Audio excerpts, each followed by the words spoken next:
Nama dubbiin galuuf rabbiin waa taasisu jaraamni diinii waa hunda taasisu rakkoo muumintootaa kan jayaachisu nama diinii kanaaf fidaa of taasisu rabbiin waa taasisu jannatatti yaale ala kitaabillahi sunnatur rasuuli. Egaa warri subscribe gochuu jettanii linkii viidiyoo irratti agartanii yookaan Facebook irratti agartanii linkii gadi tuquun gara YouTube isin geesse yeroo inni subscribe sinii ta'uu didu haala kanaan subscribe gootan jechuudha. Kiyyas ta'e kan nama biroo yeroo linkii kana gadi tuttan gadi seentanii gara YouTube isin geessa jechuudha.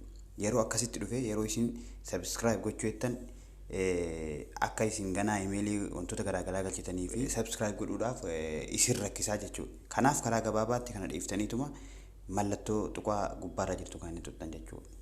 Egaa as tustanii oppeenii kanarratti ni dhaatanii jechuudha. Egaa akkasitti isinii ba'ee sanbooda subscribe gochuu dandeessanii jechuudha karaa gabaabaadhaan jechuudha. Akkasitti YouTube nama kamuu yeroo inni subscribe isinii ta'uu dide keessa seentanii eegasii haala kanaan subscribe gootu sanbooda akka viidiyoolee wannoonni maxxanfamu sin bira ga'anitti mallattootti alarmii kana tuquudhaan ka gubbaa kanarra gootanii jechuudha. Amma booda warri akkasitti subscribe gootan viidiyooleen asirratti maxxanfame automaatikii isin bira dhufuu danda'a jechuudha. Anammaaf viidiyoo maxxansine viidiyoo kana galchuuf deema. Egaa Facebook irratti viidiyoo tokko hojjechuuf yookaan viidiyoo tokko bareechanii nama biraan ga'uuf sa'aata akka sa'a lama xiqqaate sa'a lama nama fudhata jechuudha. Sa'a lamaan kan ammoo yeroo keessa yookiin yeroo boqonnaa yookiin hojiirraa wantoota garaagaraa nama shaakaluu danda'a.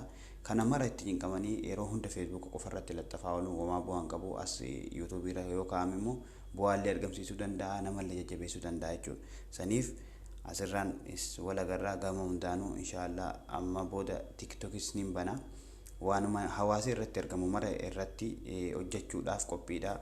Ammaaf garuu kan isin kadhu deemtanii akka YouTube kiyya kana subscribe gootan jechuudha. Galatoomna.